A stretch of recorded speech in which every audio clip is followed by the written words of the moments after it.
Top quality और consistent performance के लिए सिर्फ सिल्वर पंप नाम याद रखना।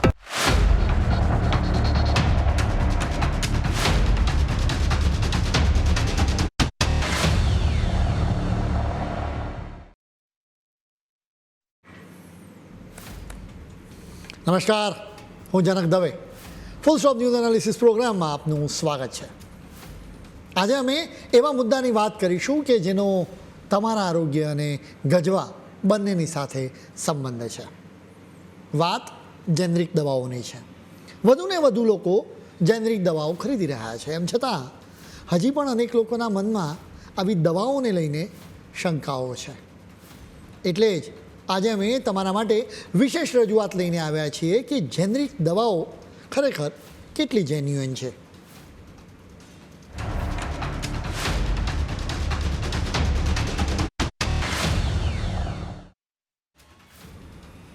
અત્યારના સમયે ગજવા પર મોંઘવારીની કાતર ફરી વળે છે.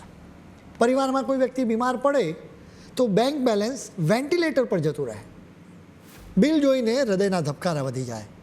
જેનરિક દવાઓ આવા પરિવારોની ચિંતા દૂર કરે છે. અત્યારે ભારતમાં વધુને વધુ લોકો જેનરિક દવાઓ ખરીદી રહ્યા છે. ભારતમાં વર્ષો સુધી મોટાભાગના લોકો જેનરિક દવાઓ પર ભરોસો નહોતા કરતા. મોટાભાગના લોકો માનતા હતા કે એ દવાઓથી વધારે બીમાર પડાશે. હવે સિનારીઓ બદલાઈ ગયો છે. સરકાર દ્વારા સપ્લાય કરવામાં આવતી દવાઓની ધૂમ ખરીદી થઈ રહી છે, જેના માટે અનેક કારણો છે. સૌથી પહેલાં તો બ્રાન્ડેડ દવાઓની કિંમતો આકાશને આંબી ગઈ છે. એટલે ભારતમાં કરોડો પરિવારોને એ પરવડી ન શકે.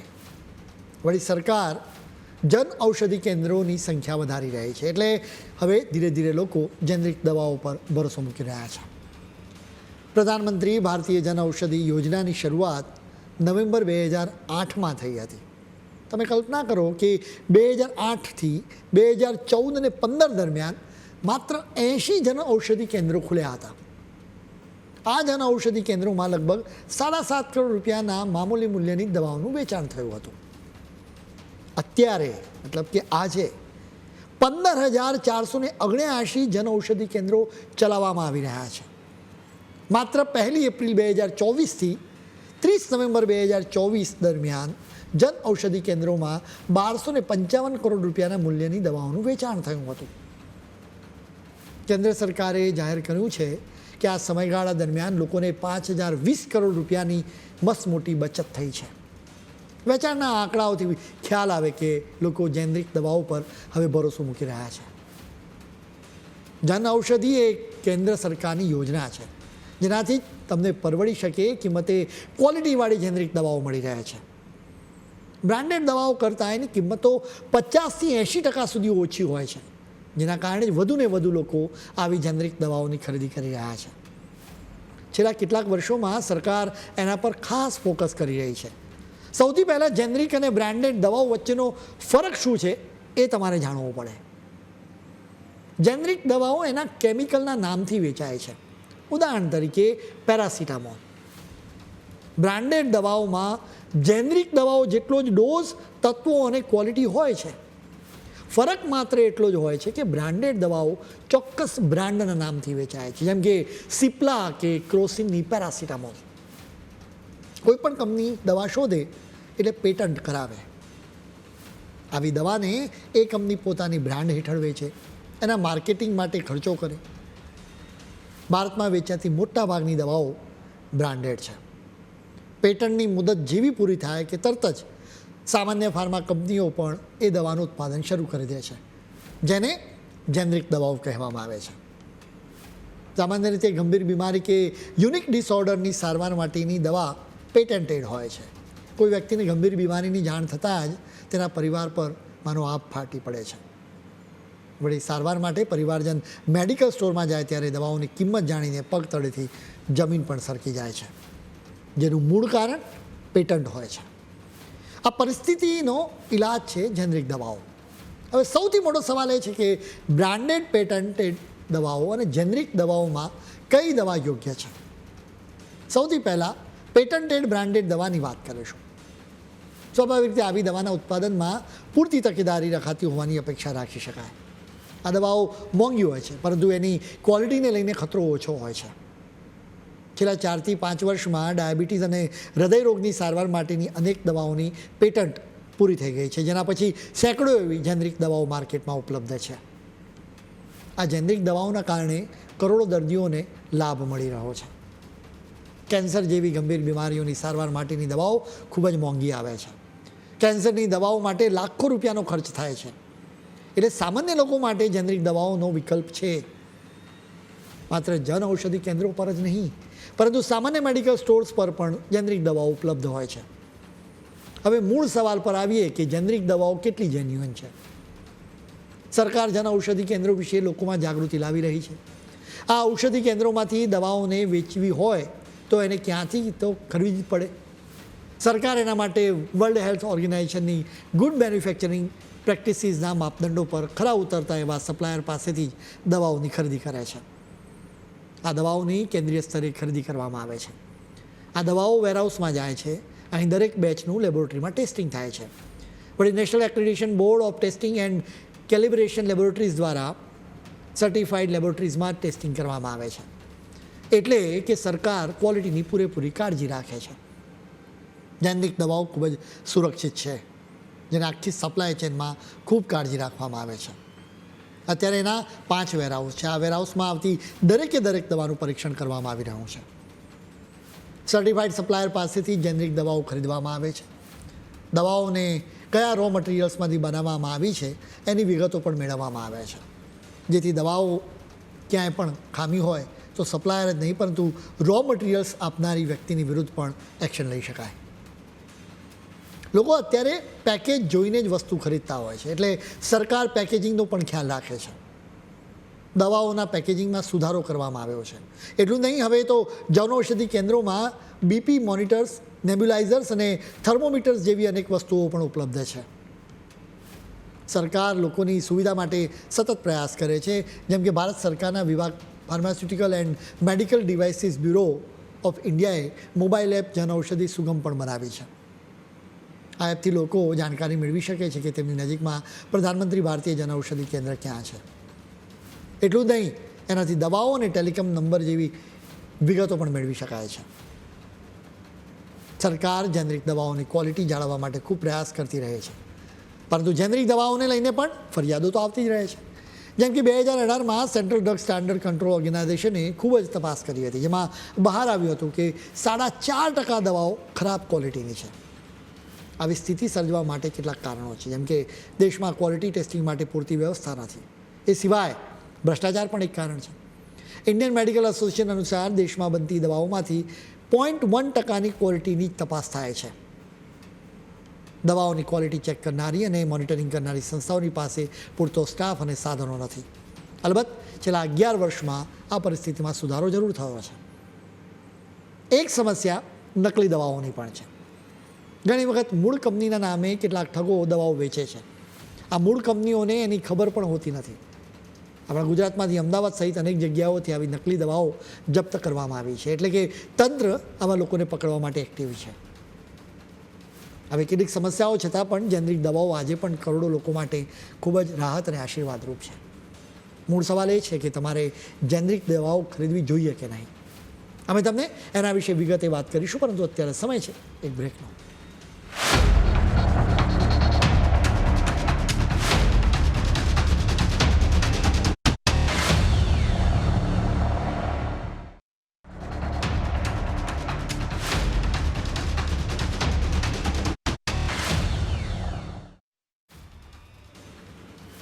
બ્રેક બાદ આપનું સ્વાગત છે. બીમારી જ નહીં, બીમારીનો ખર્ચ પણ સામાન્ય માણસોની કમર તોડી નાખે છે. આજે પણ કરોડો લોકોને બ્રાન્ડેડ દવાઓ પરવડતી નથી. એટલા માટે જ ભારત સરકાર જેનરિક દવાઓનો વિકલ્પ લાવી છે. સામાન્ય રીતે સસ્તી વસ્તુ મળે તો આપણને એની ક્વોલિટીને લઈને સવાલ થાય. જેમ કે લોકો બ્રાન્ડેડ કપડાં વધારે રૂપિયા આપવા માટે તૈયાર થતા હોય છે, પરંતુ જેની સામે સ્ટ્રીટમાં સારી ક્વોલિટીના કપડાં વેચાતા હોય તો પણ લોકો ખરીદી કરતા વિચારે છે. તેઓ વિચારવા લાગે છે કે આ કપડાં પહેરવાથી ક્યાંક એલર્જી ન થઈ જાય. દવાઓની બાબતમાં પણ આ જ વાત લાગુ પડે છે. જેનરિક દવાઓ સસ્તી મળતી હોવાના કારણે અનેક લોકો એના પર ભરોસો કરતા નથી. કેટલાક લોકો એ જ ડોઝ ક્વોલિટી અને ઇન્ગ્રીડિયન્ટ્સની બ્રાન્ડેડ દવાઓ ખરીદે છે. અનેક લોકો વિચારે છે કે દવાઓ મોંઘી હોય, ચોક્કસ કલરની હોય અને ચોક્કસ કંપનીની હોય ને તો જ અસર કરે. ડૉક્ટર્સ પણ લોકોની આ માનસિકતા સારી રીતે જાણે છે. ઘણી વખત ડૉક્ટર્સ જેનરિક દવાઓ પ્રિસ્ક્રાઇબ કરે તો પણ લોકો એને ખરીદતા નથી, કેમ કે દવાઓની કિંમત જોઈને લોકોને લાગે છે કે આટલી સસ્તી દવા ખાઈને તેઓ સાજા નહીં થાય, એટલે તેઓ મોંઘી બ્રાન્ડેડ દવાઓ ખરીદે છે. કિંમતોમાં કેટલો ફરક પડે છે એ પણ તમારે જાણવું જોઈએ. પેરાસિટામોલની 10 ટેબ્લેટની એવરેજ માર્કેટ કિંમત 33 રૂપિયા જ છે. જન ઔષધિ કેન્દ્રમાં આ કિંમત 15 રૂપિયા છે. એસિડિટી માટેની દવાની 10 ટેબ્લેટની એવરેજ માર્કેટ કિંમત 90 રૂપિયા છે, જ્યારે જન ઔષધિ કેન્દ્રમાં કિંમત માત્ર 12 રૂપિયા છે. કોલેસ્ટ્રોલ ઘટાડવા માટેની દવાની 10 ટેબ્લેટની એવરેજ માર્કેટ કિંમત 147 રૂપિયા છે, જ્યારે જન ઔષધિ કેન્દ્રમાં કિંમત માત્ર 12 રૂપિયા છે. કેન્સરની સારવાર માટેની દવાની 10 ટેબ્લેટ્સની એવરેજ માર્કેટ કિંમત 2158 રૂપિયા છે, જ્યારે જન ઔષધિ કેન્દ્રમાં કિંમત 225 રૂપિયા જ છે. કેન્સરની સારવાર માટેની બીજી દવા 250 mg ગેપિટિનિમની 10 ટેબ્લેટની એવરેજ માર્કેટ કિંમત 2635 રૂપિયા છે, જ્યારે જન ઔષધિ કેન્દ્રમાં આ કિંમત માત્ર 440 રૂપિયા છે. કિંમતો ઓછી છે, પરંતુ ક્વોલિટીનું શું? જેનરિક દવાઓની ક્વોલિટીને લઈને સવાલો ઉઠતા રહે છે. એક વાત યાદ રાખવા જેવી છે કે દુનિયાભરમાં દવાઓની ક્વોલિટી એક સમસ્યા તો છે જ.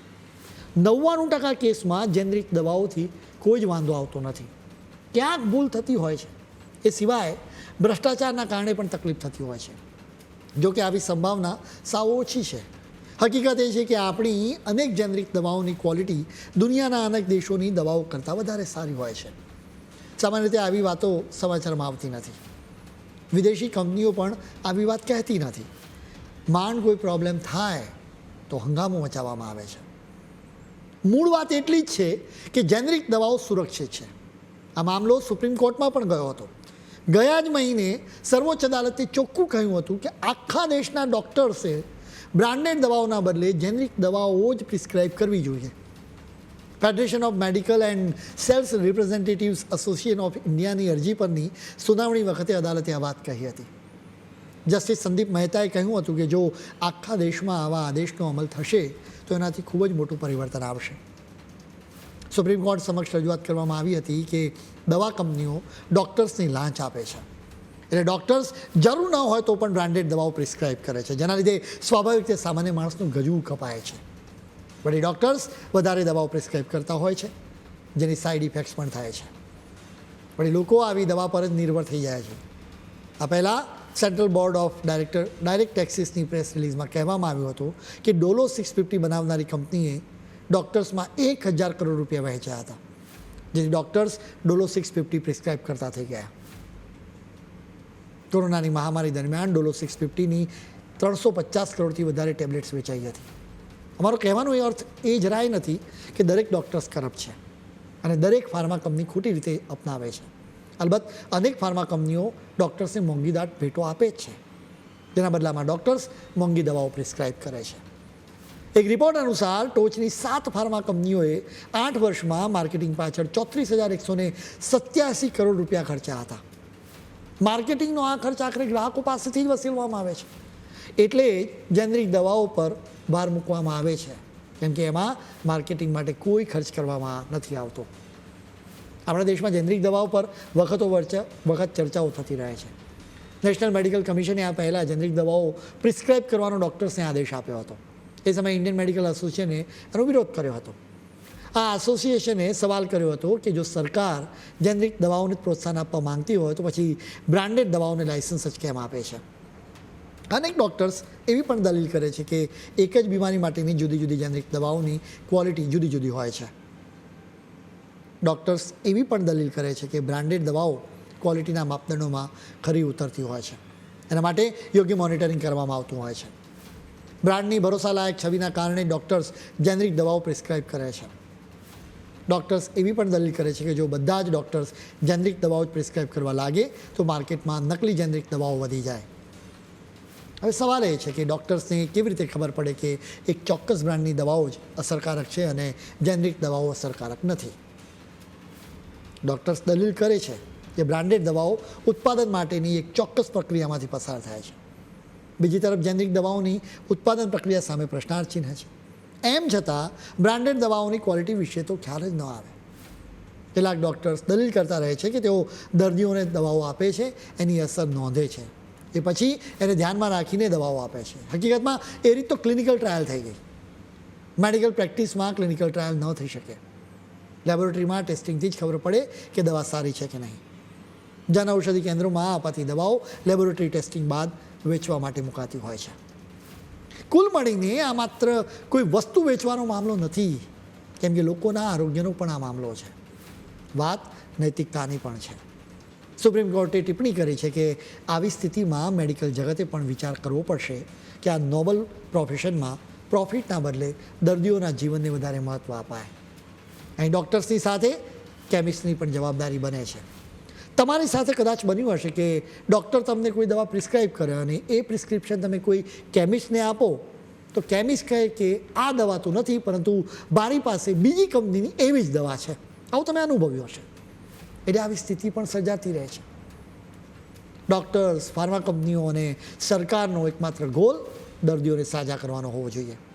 આ ધ્યેયને હાંસલ કરવા માટે આ ત્રણેય પોતાની જવાબદારી પ્રામાણિકતાથી નિભાવે એ ખૂબ જરૂરી છે. એક હકીકત એ પણ છે કે જેનરિક દવાઓ બનાવતી ભારતીય ફાર્મા કંપનીઓને બદનામ કરવાની કોશિશ પણ થાય છે. જેના વિશે અમે તમને વિસ્તારથી વાત કરીશું, પરંતુ અત્યારે સમય છે વધુ એક બ્રેકનો.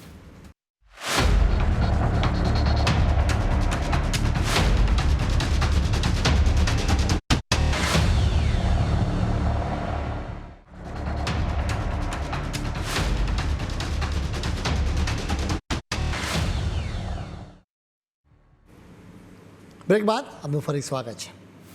ભારતને ફાર્મસીની દુનિયા પણ કહેવામાં આવે છે. દુનિયાભરમાંથી સૌથી વધુ જેનરિક દવાઓ ભારતમાં જ બને છે અને એની નિકાસ પણ થાય છે. એટલે ભારત વિદેશોમાં દવાઓ આપીને કરોડો લોકોની જિંદગી બચાવી રહ્યું છે. આ જેનરિક દવાઓને લઈને વખતો વખત સવાલો કરવામાં આવે છે. ચીન અને અમેરિકાની ફાર્મા કંપનીઓ ભારતની ફાર્મા કંપનીઓને ટક્કર આપવા ઈચ્છે છે. તેઓ કિંમતો અને ક્વોલિટી બંનેની રીતે ભારતની ફાર્મા કંપનીઓની સાથે કોઈ જ મુકાબલો કરી શકે એમ નથી. એટલે તેઓ ભારતીય ફાર્મા કંપનીઓને બદનામ કરવા માટે પ્રયત્નો કરવા લાગે છે.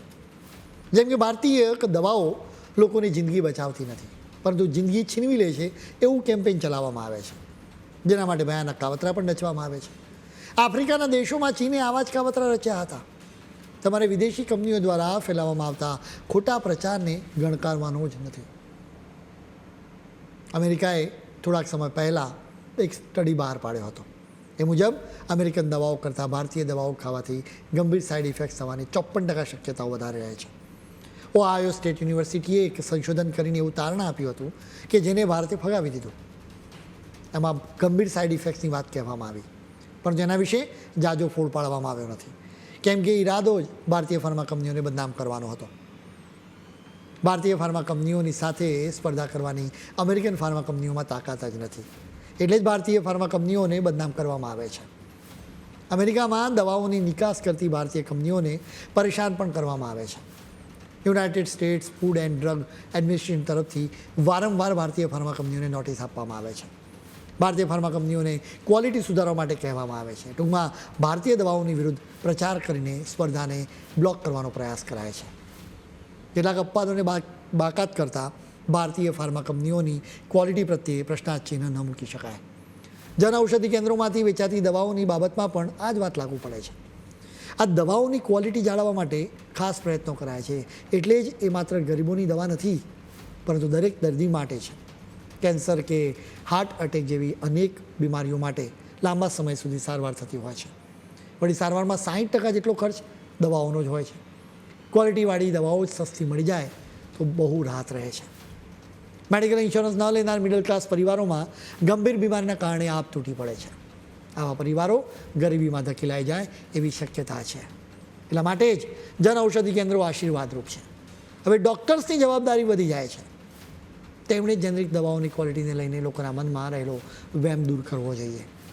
બાકી સરકાર તો ગેરંટી આપી જ રહી છે.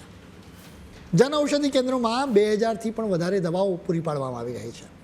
300થી વધારે સર્જિકલ વસ્તુઓ અહીં ઉપલબ્ધ કરાવવામાં આવી છે. અત્યારે ભારતમાં જ નહીં પરંતુ આખી દુનિયામાં જેનરિક દવાઓ વધારે વેચાય એના માટે ખાસ પ્રયત્નો કરવામાં આવી રહ્યા છે. દુનિયાભરમાં દવા માફિયાઓ એમાં અડચણ ઊભી કરી રહ્યા છે. જો ડૉક્ટર્સ જ જેનરિક દવાઓ લખે તો ફાર્મા કંપનીઓ તરફથી આપવામાં આવતી લાંચ બંધ થાય. ભારતમાં અત્યારે લાઇફસ્ટાઇલને સંબંધિત રોગોનું પ્રમાણ વધ્યું છે.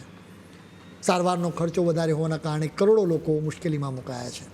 આવા સમયે જેનરિક દવાઓ ભારતીયો માટે રાહત લાવે છે.